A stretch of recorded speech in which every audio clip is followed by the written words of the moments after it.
কেউ যদি দু ফোঁটা নয়ন পরিবারের স্মরণ করে দুটি বাহুকে উত্তোলন করে হে গোবিন্দ তোমার গোলাম বলে, হে গোবিন্দ তোমার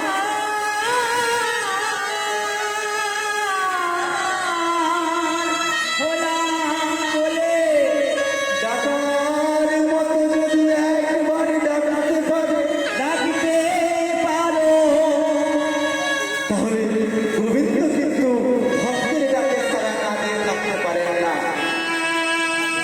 আরেকটা হচ্ছে ভক্তের মনে অহংকার, তিনি সহ্য করেন না বাবা। তা মা একবার কি হয়েছে শুনুন। কুরুক্ষেত্রের যুদ্ধ প্রায় অবসান, কুরুক্ষেত্রের যুদ্ধ শেষ। অর্জুন বলছে ভগবানকে, সখা আমি ওই কুরুক্ষেত্রের যুদ্ধে আমার অনিচ্ছার সত্ত্বেও কত আমার আত্মীয় বন্ধু স্বজন বান্ধব সবাইকে আমি বধ করেছি। সখা আমি গঙ্গা স্নানে যাব, আমি গঙ্গা স্নানে গিয়ে আমার এই পাপকে আমি ধৌত করব। সখা বলছে, ভগবান বলছে, অর্জুন বেশ তো, আমি তোমাকে নিজে রথে চাপিয়ে ওই গঙ্গা স্নানে নিয়ে যাব। কত বড় ভক্তি দেখেছেন মা অর্জুন। স্বয়ং ভগবান বলছে, অর্জুন আমি তোমাকে রথে চাপিয়ে নিয়ে গঙ্গা স্নানে যাব। অর্জুন যথারীতি রথে চেপেছে, এবার সেই গঙ্গার ঘাটে স্নান করতে যাবে। রথ নিয়ে চলে যাচ্ছে গঙ্গার কিনারায়, ঘাটের সন্ধানে চলে যাচ্ছে। কেননা ঘাটে তো আর স্নান করা যায় না বাবা। দেখবেন আমরাও যে পুকুরটায় স্নান করি, সে পুকুরটা যেখানে প্রতিদিন স্নান করি সেখানেই আমরা নামি, কারণ পায়ে কাটা খোঁচা যাতে না ঢুকে যায়। একথা বলার উদ্দেশ্য কি মা, না আমরা যদি গুরুচরণ আশ্রয় করে গুরুচরণকে হৃদয়ে ধরে যদি আমরা সঠিকভাবে সাধন ভজন করতে পারি তাহলেই আমাদের গোবিন্দের কৃপা মিলবে। কারণ তিনি যে ভক্ত বৎসল গোবিন্দ, তাই অর্জুনকে তিনি নিয়ে চলেছেন সেই রথে চাপিয়ে। এবার সেই গঙ্গার তীরে একটা ঘাট দেখতে পেয়েছে, আর সেই ঘাটে সামনে অর্জুনকে বলছে, অর্জুন ওই দেখো ঘাট, যাও তুমি গঙ্গা স্নান করো, গঙ্গা স্নানে যাও। আর গোবিন্দের দিকে মনে মনে ভাবছে, আজ আমার অর্জুনকে একটা শিক্ষা দিতে হবে। কারণ অর্জুন গঙ্গা স্নান এসেছে, ওর মনে একটু অহংকার জন্মেছে। আমি স্বয়ং বিশ্ব ব্রহ্মাণ্ডের মালিক, অনন্ত কোটি বিশ্ব ব্রহ্মাণ্ডের মালিক ঈশ্বর পরম কৃষ্ণ সচ্চিদানন্দ বিগ্রহ আমি ভগবান। চোখের সামনে থাকার পরেও সে গঙ্গা স্নান করে যাবে, তার মনে একটু অহংকার হয়েছে। তাই তার অহংকারের জন্য একটু শিক্ষা দিতে হবে। তার কি করছেন দেখুন মা। যেই না অর্জুন গঙ্গা স্নান করবো বলে রথ থেকে নেমেছে, আর হঠাৎ দর্শন করলেন একটা ওই গঙ্গার জলে একটা মৃতদেহ হাসতে হাসতে চলে আসছে। আর সেই মৃতদেহকে দর্শন করে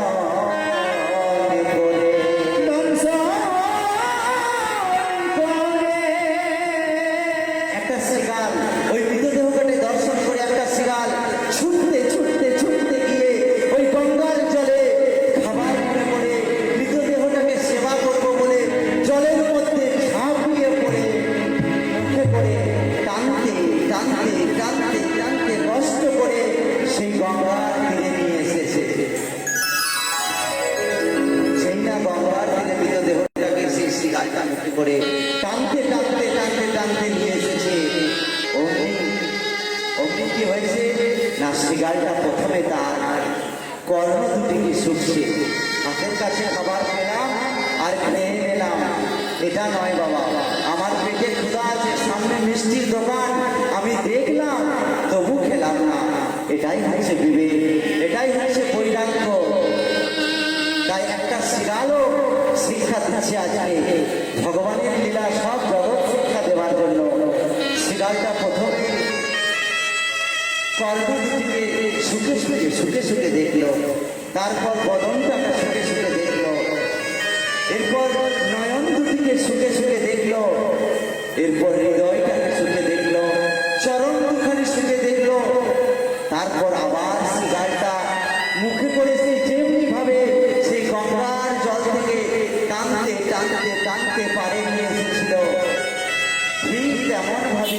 আবার মুখে করে টানতে টানতে গঙ্গার জলে মৃতদেহটাকে ভাসিয়ে দিল। অর্জুন পাশে থেকে দেখছে, একই হেরি একটা সামান্য শিকার, সে কিনা মুখের সামনে আহারের বস্তু পেয়েও সেবা করে না। শিয়াল ভাই, তোমার থেকে বোকা আর এই জগতে কে আছে? শিয়াল ভাই বললো, ও অর্জুন ঠাকুর, তুমি আমাকে বোকা বললে? বলবো না যে মুখের সামনে এমন আহারের বস্তু পেয়ে যে সেবা করে না, তাকে বোকা বলবো না? অর্জুন ঠাকুর, তুমি তো দেখছি আমার থেকে আরো বোকা। দেখি স্বয়ং অর্জুনকে তুমি বোকা বললে? আচ্ছা শিয়াল ভাই, তুমি আমাকে বোকা বললে কেন? বলছে, বোকা বলবো না?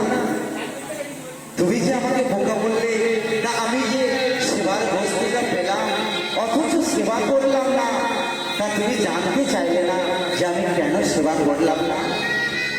অর্জুন ঠাকুর, শোনো তাহলে, ওই মৃতদেহটা পেয়েও আমি কষ্ট করে টানতে টানতে পারে নিয়ে এসেও সেবা করলাম না, কেন জানো? ওগো অর্জুন ঠাকুর, ওই মৃতদেহের প্রথমে আমি দুটি নয়নে দর্শন করে দেখলাম, ওই নয়ন দিয়ে সে কোনদিন গোবিন্দের মূর্তি দর্শন করে না। আর ওই কর্ণ দুটিকে আমি সুখে সুখে দেখলাম, কোনদিন ওই কর্ণে মধুরী কৃষ্ণ নাম শ্রবণ করে না। শুধু সংসারের মায়া কথা, সংসারের আন কথা শুনে গেছে, কোনদিন কৃষ্ণ কথা হরিনাম কোনদিন শোনে নাই। আর ওই হৃদয়টাকে সুখে সুখে দেখলাম, ওই হৃদয়ের মধ্যে শুধু রাগ বসে রেখেছে, ক্রোধ ভরে রেখেছে, মলিনতায় ময়লায় পরিপূর্ণ হৃদয়। আর ওই হস্ত দুটি আমি সুখে দেখলাম, কোনদিন এই দু হাত দিয়ে গোবিন্দ সেবা করে না, কোনদিন ওই দু হাত দিয়ে সাধু সেবা, গোবিন্দ সেবা, সৎসঙ্গ করে না।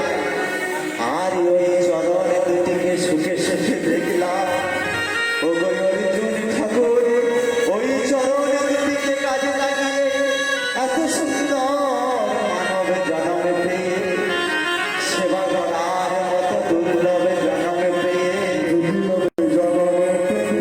কোনদিন ওই মন্দিরে যায়নি, কোনদিন ওই মন্দিরে যায়নি, মন্দির মার্জন করেনি, মন্দির ধৌত করে দেয়নি, গোবিন্দের সেবা করেনি, সাধু সঙ্গ করেনি।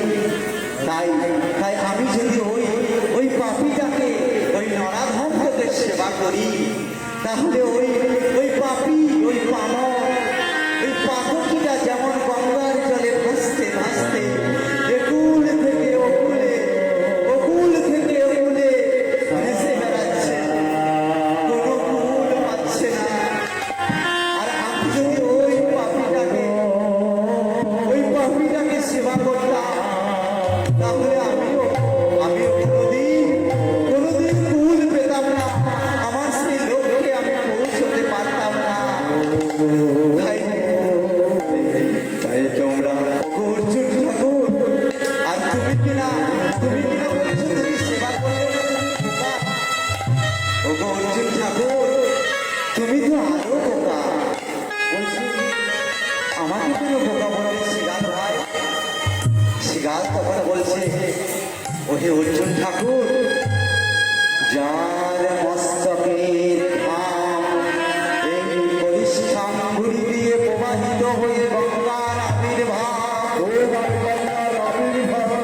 ওহে অর্জুন ঠাকুর, যার মস্তকের ঘাম পায়ের পরিষ্ঠাঙ্গুলি দিয়ে প্রবাহিত হয়ে গঙ্গার আবির্ভাব, সেই স্বয়ং ঈশ্বর গোবিন্দ, স্বয়ং ভগবান তোমার চোখের সামনেও থাকতে তার চরণ দুটিকে তারা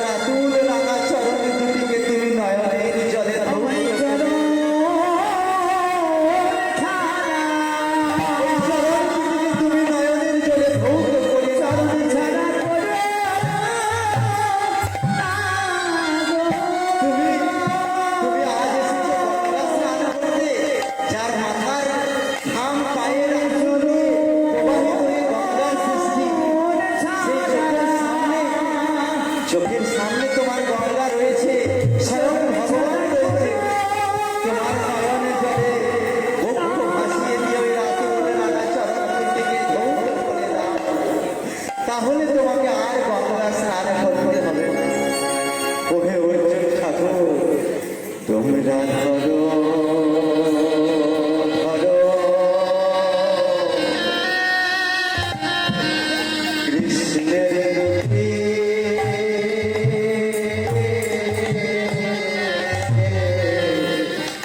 দুটি রাঙা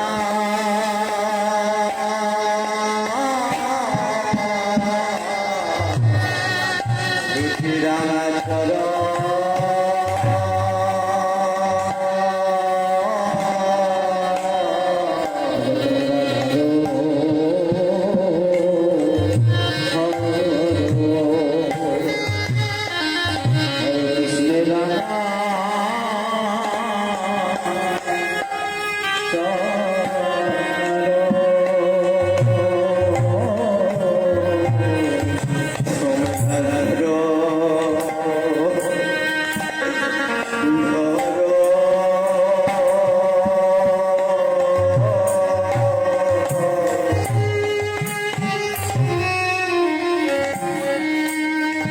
কৃষ্ণের দুটি রাঙা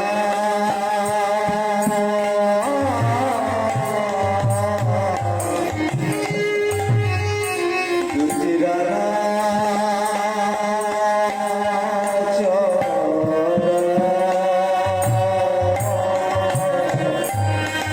তোমরা ধরো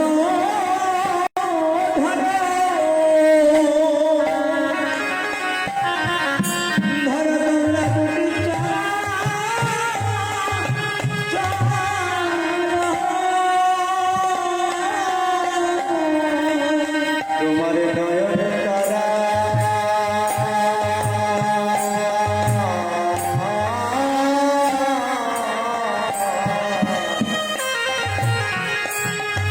সপেরা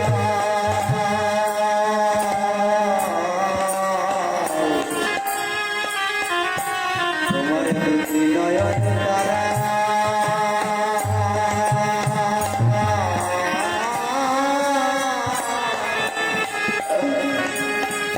গোবিন্দর রাঙা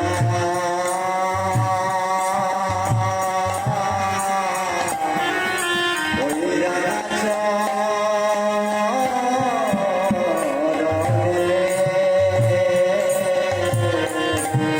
তোমরা ধরো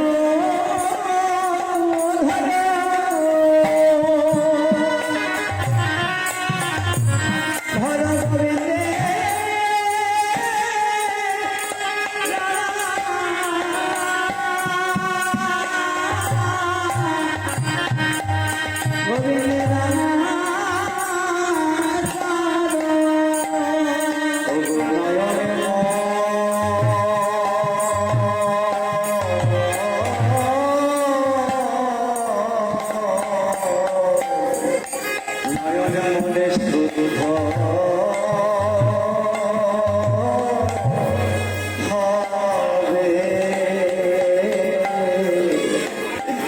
তোমরা ধরো ধরো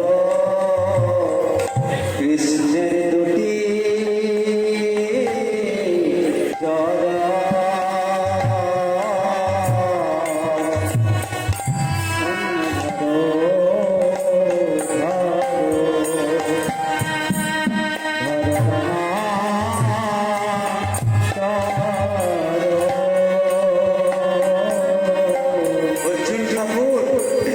অর্জুন ঠাকুর ওই চোখের সামনে, যার ভগবান চোখের সামনে আছে, সেই ভগবানের ওই চরণ দুটিকে তোমার নয়ন জলে ধৌত করে দাও, তাহলেই তোমার আর গঙ্গা স্নানের প্রয়োজন নেই। ওই শ্রীরামের কথা শুনে বাবা ছুটতে ছুটতে অর্জুন ঠাকুর ওই গোবিন্দের রাতুল রাঙা চরণে আছাড় খেয়ে পড়লেন। হে গোবিন্দ, আর আমি গঙ্গা স্নান